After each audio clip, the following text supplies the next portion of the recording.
وَلَقَدْ يَسَّرْنَا الْقُرْآنَ لِلذِّكْرِ فَهَلْ مِن मुद्दकिर। और हमने कुरान को समझने के लिए आसान कर दिया, तो कोई है कि सोचे समझे।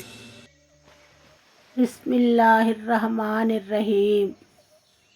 అస్సలాము అలైకుం వరహమతుల్లాహి వబర్కాతుహు। ఈరోజు మనం సూరహ బక్రా నుంచి ఆయత్ 97 నుంచి 141 వరకు తెలుసుకుందాము। ఆయత్ 97। ఓ ప్రవక్త, వారికి చెప్పు, జిబ్రాయిల్కు శత్రువైన ప్రతివాడు అల్లాహతో శత్రుత్వాన్ని కొని తెచ్చుకున్నాడన్న యథార్థాన్ని గ్రహించాలి। ఎందుకంటే అల్లాహ్ సూచనపైనే ఆయన నీ హృదయంపై ఈ సందేశాన్ని అవతరింపజేశాడు। ఇది ఈ ఖురాన్ తనకు పూర్వం వచ్చిన గ్రంథాలను ధృవీకరిస్తుంది, విశ్వసించే వారికి మార్గదర్శకత్వం వహిస్తూ వారికి శుభవార్త ఇస్తుంది। ఆయత్ 98। ఎవరు అల్లాహకు, ఆయన దూతలకు, ఆయన ప్రవక్తలకు, జిబ్రీల్ మరియు మికాయిల్కు శత్రువులుగా ఉంటారో అటువంటి అవిశ్వాసులకు అల్లాహ్ శత్రువుగా ఉంటాడు। ఆయత్ 99। ఓ ప్రవక్త, స్పష్టమైన సూచనలను మేము నీపై అవతరింపజేశాము, అవిధేయులు తప్ప వేరెవరూ వాటిని త్రోసిపుచ్చరు। ఆయత్ నంబర్ 100। వారెప్పుడు ఏ వాగ్దానం చేసినా వారిలోని ఏదో ఒక వర్గం దాన్ని భంగపరుస్తుంది, పైగా వారిలో అనేకులు అవిశ్వాసులు కారు। వారి వద్దకు వారి గ్రంథాన్ని నిజమని ధృవీకరించే ప్రవక్త అల్లాహ్ తరఫు నుంచి ఎప్పుడు వచ్చినా ఆ గ్రంథహులలోని ఒక వర్గం వారు దైవ గ్రంథాన్ని అసలు దాని గురించి ఏమీ తెలియని వారుగా వెనుకబడవేశారు। ఆయత్ 102। వారు సులైమాను రాజ్యంలోని శైతానులు అవలంబించిన విషయాల వెనుకబడ్డారు, అసలు సులైమాను ఎన్నడూ అవిశ్వాసానికి ఒడిగట్టలేదు। ఈ అవిశ్వాస పోకడ అసలు శైతానులదే। వారు ప్రజలకు చేతబడిని నేర్పేవారు। వారు బాబిలోనియాలో హారూత్ మారూత్ అనే ఇద్దరు దైవదూతలపై అవతరింపజేయబడిన విద్య వెంట పడ్డారు। మేము ఒక పరీక్ష వంటి వారం, నువ్వు మాత్రం అవిశ్వాసానికి పాల్పడకు అని స్పష్టంగా చెప్పనంత వరకు వారు ఇద్దరు ఎవరికీ ఆ విద్యను నేర్పేవారు కూడా కాదు। అయినప్పటికీ జనులు వారి దగ్గర భార్యాభర్తలను విడగొట్టే విద్యను నేర్చుకునేవారు। ఎంత చేసినా వారు అల్లాహ్ అనుమతి లేకుండా ఆ చేతబడి ద్వారా ఎవరికి ఎలాంటి కీడు కలిగించలేరు సుమా। తమకు నష్టం తప్ప ఏమాత్రం ప్రయోజనం చేకూర్చని దానిని వారు నేర్చుకుంటున్నారు। ఆ విద్య కొనుక్కున్న వారికి పరలోకంలో అక్కడి సౌఖ్యాలలో ఎలాంటి భాగం లేదన్న సంగతి వారికి సైతం తెలుసు। ఎంత నీచమైన వస్తువుకు బదులుగా వారు తమను తాము అమ్ముకుంటున్నారో వారికి తెలిస్తే ఎంత బాగుండును। ఆయత్ 103। వారే గనక విశ్వసించి అల్లాహ్ పట్ల భీతిపరులుగా వ్యవహరించి ఉంటే అల్లాహ్ తరఫున వారికి అత్యుత్తమ పుణ్యఫలం లభించి ఉండేది। ఆ సంగతి వారు తెలుసుకోగలిగితే ఎంత బాగుండేది। ఆయత్ నంబర్ 104। ఓ విశ్వాసులారా, దైవ ప్రవక్త సల్లల్లాహు అలైహి వసల్లంను రాయినా అని అనకండి, ఉన్జున్నా అని అనండి, శ్రద్ధగా వింటూ ఉండండి। అవిశ్వాసుల కొరకు బాధాకరమైన శిక్ష ఉంది। దీని వివరణ: యూదులు తమలోని ఈర్ష్య వల్ల రాయినా, మమ్మల్ని దృష్టిలో పెట్టుకోండి అన్న పదాన్ని వక్రీకరించి ఓ మా కాపరివాడా, ఓ చిలిపి మనిషి అని అర్థం వచ్చేటట్టుగా ప్రయోగించేవారు। ఆ విధంగా వారు తమ మనసులోని అక్కసును, ఆవేశాన్ని చల్లార్చుకునేవారు। అందుకే అల్లాహ్ వారిని రాయినా బదులు ఉన్జుర్నా అని పలకమని ఉపదేశించాడు। ఉన్జుర్నా అంటే మా వైపు చూడు, మమ్మల్ని కూడా దృష్టిలో పెట్టుకో అని అర్థం। ఇందులో పెడర్థాలు లేవు। ఆయత్ నంబర్ 105। మీపై మీ ప్రభువు తరఫు నుంచి ఏదైనా మేలుతో కూడుకున్న విషయం అవతరించటం గ్రంథంలోని తిరస్కారులకు కానీ, ముష్రిక్ బహుదైవారాధకులకు కానీ ఏమాత్రం ఇష్టం లేదు। వారెంతగా అసూయ చెందినా పర్వాలేదు, అల్లాహ్ తన ప్రత్యేక కారుణ్యం నుంచి తాను కోరిన వారికి అనుగ్రహిస్తాడు। అల్లాహ్ గొప్ప అనుగ్రహం కలవాడు। ఆయత్ 106। ఓ ప్రవక్త, ఏదేని ఒక వాక్యాన్ని మేము రద్దుపరిచినా లేక మరపింపజేసిన దాని స్థానంలో దానికన్నా ఉత్తమమైన దానిని లేదా కనీసం దానికి సమానమైన దానిని తీసుకువస్తాము. అల్లాహ్ ప్రతిదీ చేయగల సమర్థుడన్న సంగతి నీకు తెలియదా? భూమి ఆకాశాల సార్వభౌమత్వం అల్లాహదేనని, అల్లాహ్ తప్ప మరొకరు మీ రక్షకులు సహాయకులు కారన్న విషయం నీకు తెలియదా? ఆయత్ 108. లోగడ మూసా అలైహిస్సలాంకు వేయబడినటువంటి ప్రశ్నలే మీరు మీ ప్రవక్త ముహమ్మద్ సల్లల్లాహు అలైహి వసల్లంకు వేయదలుస్తున్నారా?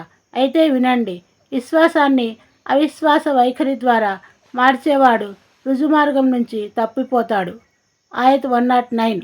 ఈ గ్రంథంలోని అనేకులు సత్యమేదో స్పష్టంగా తెలిసిపోయినప్పటికీ కేవలం తమ మనసులలో ఉన్న అసూయ మూలంగా మిమ్మల్ని కూడా విశ్వాస మార్గం నుంచి అవిశ్వాసం వైపు మళ్లించాలని చూస్తున్నారు. కాబట్టి అల్లాహ్ తన ఆదేశాన్ని తీసుకువచ్చే వరకు మీరు కూడా మన్నింపుల వైఖరిని అవలంబిస్తూ ఉండండి.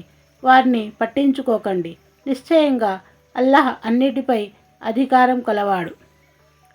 ఆయత్ 110. మీరు మాత్రం నమాజును నెలకొల్పుతూ జకాత్ను ఇస్తూ ఉండండి. మీరు మీకోసం ఏ మంచి పనులను ముందుగా పంపుకున్నా అల్లాహ్ వద్ద వాటిని పొందుతారు. నిస్సందేహంగా అల్లాహ్ మీ కార్యకలాపాలన్నింటినీ గమనిస్తూనే ఉన్నాడు. ఆయత్ 111.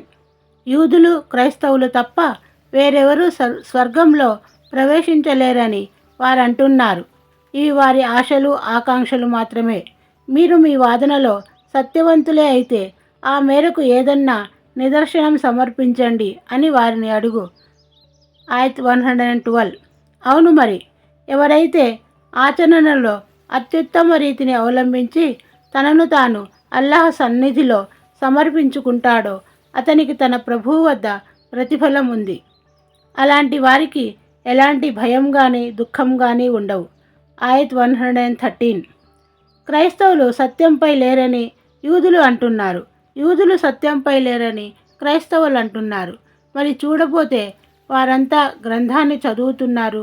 జ్ఞానం లేని వాళ్ళు కూడా ఇలాంటి మాటే అంటున్నారు.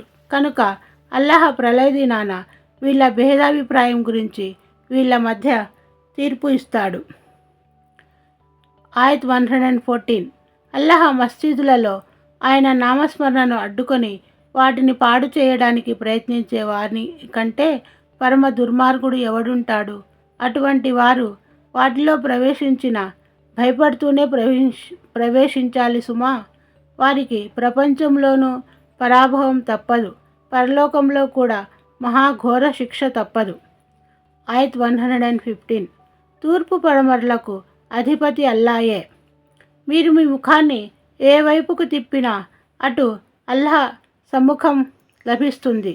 నిస్సందేహంగా అల్లాహ్ విస్తృతి కలవాడు, సర్వం తెలిసినవాడు. ఆయత్ 116. అల్లాహకు సంతానం కలదని వీళ్ళు అంటున్నారు. ఇలాంటి మాటలకు ఆయన అతీతుడు, పవిత్రుడు. పైగా భూమి ఆకాశాలలో ఉన్న సమస్తము ఆయనదే. అవన్నీ ఆయన ఆజ్ఞలకు తలవొగ్గి ఉన్నాయి. భూమి ఆకాశాలను ప్రప్రథమంగా సృష్టించినవాడు ఆయనే. ఆయన ఏ పనినైనా చేయ సంకల్పించుకున్నప్పుడు కున్ ఫయకున్, అయిపో అని అంటే చాలు, అది అయిపోతుంది. ఆయత్ 118. జ్ఞానం లేని వాళ్ళు అల్లాహ్ స్వయంగా మాతో ఎందుకు మాట్లాడడు, లేక మా వద్దకు ఏదైనా సూచన ఎందుకు రాదు అని అంటారు. వారి పూర్వీకులు కూడా ఇలాంటి పలుకులే పలికారు. వారందరి హృదయాలు ఒకే విధమైనవి. వాస్తవానికి నమ్మేవారి కోసం మేము మా సూచనలను స్పష్టం చేసే ఉంచాము. ఆయత్ 119. ఓ ప్రవక్త, మేము నిన్ను సత్యంతో పాటు శుభవార్తనిచ్చేవానిగా హెచ్చరించేవానిగా చేసి పంపాము. నరకవాసులను గురించి నిన్ను నిలదీసి అడగడం జరగదు. ఆయత్ 120. ఓ ముహమ్మద్ సల్లల్లాహు అలైహి వసల్లం, నువ్వు వారి విధానాన్ని, యూదత్వాన్ని లేక క్రైస్తత్వాన్ని అనుసరించినంత వరకు యూదులు క్రైస్తవులు నిన్ను ఇష్టపడరు. అల్లాహ్ చూపున మార్గమే సరైన మార్గం అని నువ్వు వారికి చెప్పేయి. ఒకవేళ నువ్వు నీ వద్దకు జ్ఞానం వచ్చిన మీదట కూడా వారి కోరికలను అనుసరిస్తే అల్లాహ్ పట్టు నుండి నిన్ను రక్షించేవాడు, సహాయకుడు ఎవడూ ఉండడు. వివరణ: అది ఇప్పుడు ఇస్లాం రూపంలో ఉంది. ప్రవక్త సల్లల్లాహు అలైహి వసల్లం పిలుపు ఇచ్చేది దాని వైపునకే. ప్రక్షిప్తాలకు లోనైన యూద క్రైస్తవ మతాల వైపుకు కాదు. ఆయత్ 121. మేము ఎవరికి గ్రంథం ఒసగామో వారు దానిని పారాయణం చేయవలసిన రీతిలో పారాయణం చేస్తారు. అంతేకాదు వారు ఈ గ్రంథాన్ని విశ్వసిస్తారు. ఇక దీని పట్ల తిరస్కార వైఖరిని అవలంబించిన వారే నష్టపోయేది. వివరణ: దాని బోధనలను తమ నిజ జీవితంలో పాటిస్తారు. గ్రంథవహుల్లో దైవ ప్రవక్త సల్లల్లాహు అలైహి వసల్లం సందేశాన్ని విశ్వసించని వారు నరకానికి పోతారు. ఆయత్ 122. ఓ యాకూబు ఇశ్రాయిలు సంతతి వారలారా, నేను మీపై కురిపించిన వరాలను జ్ఞప్తికి తెచ్చుకోండి. నేను మీకు సమస్త లోకాలపై, అలనాటి అన్ని జాతులపై, సమాజాలపై శ్రేష్టతను ఒసగాను. ఆయత్ 123. ఎవరు ఎవరికి ఏ విధంగానూ తోడ్పడలేని, ఎవరి నుంచి పరిహారం కూడా స్వీకరించబడని, ఏ సిఫారసు ఎవరికీ ప్రయోజనకరం కాజాలని, ఎవరికీ సహాయం కూడా చేయజాలని ఆ దినానికి భయపడండి. ఆయత్ 124. జ్ఞాపకం చేసుకోండి, ఇబ్రాహీం అలైహిస్సలాంను అతని ప్రభువు అనేక విషయాలలో పరీక్షించగా అతను అన్నింటిలోనూ నికార్సుగా నెగ్గుకు వచ్చాడు. అప్పుడు అల్లాహ్ అతన్ని ఉద్దేశించి, నేను నిన్ను ప్రజలకు నాయకునిగా చేస్తాను అన్నాడు. దానికి అతను, నా సంతానాన్ని కూడానా అని అడిగాడు. అప్పుడు అల్లాహ్, దుర్మార్గులకు నా వాగ్దానం వర్తించదు అని సమాధానమిచ్చాడు. ఆయత్ 125. జ్ఞాపకం చేసుకోండి, మేము ఈ గృహాన్ని, కాబా గృహాన్ని మానవులందరి పుణ్యక్షేత్రంగాను శాంతి నిలయగాను చేశాము. మీరు ఇబ్రాహీం నిలబడిన ప్రదేశాన్ని నమాజు స్థలంగా చేసుకోండి. నా గృహాన్ని సందర్శించి ప్రదక్షిణ చేసేవారి కోసం, అక్కడ ఎతెకాఫ్ పాటించేవారి కోసం, రుకు సజ్దాలు చేసేవారి కోసం మీరు దానిని పరిశుద్ధంగా ఉంచాలి అని ఇబ్రాహీం, ఇస్మాయిల్ నుంచి మేము వాగ్దానం తీసుకున్నాము. ఆయత్ 126. నా ప్రభు, నీవు ఈ ప్రదేశాన్ని శాంతి నగరంగా చెయ్యి. ఈ నగరవాసులలో అల్లాహ్ను, అంతిమ దినాన్ని విశ్వసించే వారికి పండ్లు ఫలాలను ఆహారంగా ప్రసాదించు అని ఇబ్రాహీం అర్థించినప్పుడు అల్లాహ్ ఈ విధంగా పలికాడు, విశ్వసించని వారికి కూడా నేను కొంత ప్రయోజనం చేకూర్చుతాను, కానీ చివరకు వారిని అగ్నిశిక్ష వైపుకు ఈడుస్తాను. అది అత్యంత చెడ్డ నివాస స్థలం. ఆయత్ 127. ఇబ్రాహీం అలైహిస్సలాం, ఇస్మాయిల్ అలైహిస్సలాం ఇద్దరు కాబా గృహ పునాదులను, గోడలను లేపుతూ ఇలా ప్రార్థించేవారు, మా ప్రభు, మా సేవను స్వీకరించు. నీవు మాత్రమే సర్వం వినేవాడవు, సర్వం తెలిసినవాడవు. ఆయత్ 128. మమ్మల్ని నీ విధేయులు ముస్లింలుగా చేసుకో. మా సంతతి నుండి కూడా విధేయతకు కట్టుబడి ఉండే ఒక సమూహాన్ని ప్రభవింపజేయి. మాకు మా ఆరాధనా రీతులను నేర్పు. మమ్మల్ని క్షమించు. నిశ్చయంగా నీవు మాత్రమే పశ్చాత్తాపాన్ని స్వీకరించేవాడవు, అపారంగా కరుణించేవాడవు. ఆయత్ 129. మా ప్రభు, నీ వాక్యాలను వారికి చదివి వినిపించే, గ్రంథగా జ్ఞానాన్ని నేర్పించే, విఘ్నత వివేచనాలను విడమర్చి చెప్పే, వారిని పరిశుద్ధపరిచే ఒక ప్రవక్తను స్వయంగా వారి జాతి నుండే వారిలో ప్రభవింపచేయి. నిస్సందేహంగా నీవు సర్వాధికుడవు, వివేకవంతుడవు. గ్రంథ జ్ఞానం అంటే దివ్య ఖురాన్ అని, విఘ్నత అంటే హదీసు అని భావం. పరిశుద్ధపరచడం అంటే తన జాతి ప్రజలను మూఢాచారాల నుంచి, బహుదైవారాధన నుంచి కాపాడటం, నైతికపు రుగ్మతలను నిర్మూలించడం. ఆయత్ 130. శుద్ధ అవివేకి మాత్రమే ఇబ్రాహీం ధర్మం పట్ల విరక్తి చెందుతాడు. మేము అతన్ని అంటే ఇబ్రాహీం అలైహిస్సలాంను ప్రపంచంలోనూ ఎన్నుకున్నాము, పరలోకంలో కూడా అతడు సజ్జనుల సరసన ఉంటాడు. ఆయత్ 131. ఆత్మసమర్పణ చేసుకో అని అతని ప్రభువు అతన్ని ఆదేశించినప్పుడల్లా సకల లోకాల ప్రభువు సమక్షంలో నన్ను నేను సమర్పించుకున్నాను అని అతను సమాధానమిచ్చాడు. వివరణ: అరబీలో అస్లిం అని ఉంది. ఇస్లాం దీని మూల పదం. అల్లాహ్ సమక్షంలో దాసుడు ఆత్మసమర్పణ చేసుకోవటాన్ని ఇస్లాం అంటారు. అల్లాహ్ ఆజ్ఞాపించిన మతధర్మం ఇదే. మొట్టమొదటి మానవుడు ఆదం నుంచి చిట్టచివరి దైవ ప్రవక్త ముహమ్మద్ సల్లల్లాహు అలైహి వసల్లం ప్రబోధించిన జీవన విధానం కూడా ఇదే. అల్లాహ్ సమక్షంలో ఆత్మసమర్పణ చేసుకునే వ్యక్తిని ముస్లిం అంటారు. ఆయత్ 132. ఈ ఉపదేశమే ఇబ్రాహీం మరియు యాకూబ్ తమ సంతానానికి చేశారు. వారిలా అన్నారు: నా బిడ్డలారా, అల్లాహ్ మీకోసం ఈ విధేయత ధర్మాన్నే ఇష్టపడ్డాడు కనుక మీరు ముస్లింలుగా తప్ప మరణించకూడదు సుమా. ఆయత్ 133. ఏమిటి? యాకూబ్ మరణ ఘడియల్లో ఉన్నప్పుడు మీరక్కడ ఉన్నారా? ఆ సమయంలో ఆయన తన సంతానాన్ని ఉద్దేశించి నా తదనంతరం మీరు దేనిని ఆరాధిస్తారు అని అడిగాడు. దానికి వారంతా మీ ఆరాధ్య దైవాన్నే, మీ పితామహులకు ఇబ్రాహీం, ఇస్మాయిల్, ఇస్హాక్ల ఆరాధ్య దైవమైన ఏకైక ఆరాధ్యుణ్ణి మాత్రమే ఆరాధిస్తాము, ఆయనకే విధేయులమై ఉంటాము అని జవాబు చెప్పారు. వివరణ: ఆయనే అల్లాహ్, ఆయనను మాత్రమే ఆరాధిస్తాము అని. ఆయత్ 134. అది గతించిన ఒక సమూహం. వారు చేసుకున్నది వారికి చెందుతుంది, మీరు చేసేది మీకు చెందుతుంది. వారి కర్మల గురించి మీరు ప్రశ్నించబడరు. ఆయత్ 135. మీరు యూదులుగానో క్రైస్తవులుగానో మారిపోతే సన్మార్గం పొందగలరని వారు అంటారు.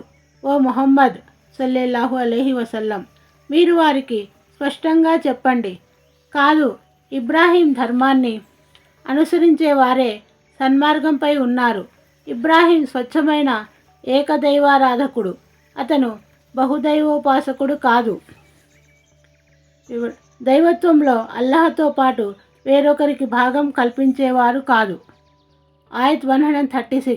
ముస్లింలారా, మీరు ఇలా ప్రకటించండి: మేము అల్లాహ్ను విశ్వసించాము, మాపై అవతరింపజేయబడిన దానిని, ఇబ్రాహీం అలైహిస్సలాం, ఇస్మాయిల్ అలైహిస్సలాం, ఇస్హాక్, యాకూబ్ మరియు వారి సంతతిపై అవతరింపజేయబడిన దానిని, మూసా, ఈసా ప్రవక్తలకు వారి ప్రభువు తరఫున వసగబడిన దానిని కూడా మేము విశ్వసించాము. మేము వారిలో ఎవరి మధ్య కూడా ఎలాంటి వివక్షను పాటించము. మేము ఆయనకే విధేయులము. ఆయత్ 137. ఒకవేళ వారు మీరు విశ్వసించినట్లే విశ్వసిస్తే సన్మార్గం పొందగలరు. విముఖత గనక చూపితే వారు వైరభావానికి లోనై ఉన్నారన్నది సుస్పష్టం. వారి బారి నుంచి రక్షించడానికి నీకు అల్లాహ్ చాలు. ఆయన అంతా వినేవాడు, అన్నీ తెలిసినవాడు. ఆయత్ 138. అల్లాహ్ రంగును స్వీకరించండి. అల్లాహ్ రంగు కన్నా మంచి రంగు ఎవరిది కాగలదు? మేము మాత్రం ఆయన్నే ఆరాధిస్తాము. వివరణ: క్రైస్తవం బాప్తిస్వం పుచ్చుకోదలిచిన వారందరికీ క్రైస్తవులు పసుపు పచ్చని నీరు ఇస్తారు. బాప్తిస్వం పుచ్చుకోని వారిని వారు పరిశుద్ధులుగా భావించరు. అల్లాహ్ వారి ఈ పోకడను ఖండిస్తూ అసలు రంగు అల్లాహదేనని, అల్లాహ్ రంగును మించినది వేరొకటి లేదని చెప్పాడు. అల్లాహ్ రంగు అంటే భావం, సహజ ధర్మం ఇస్లాం మాత్రమే. ఆయత్ 139. వారితో చెప్పు, ఏమిటి?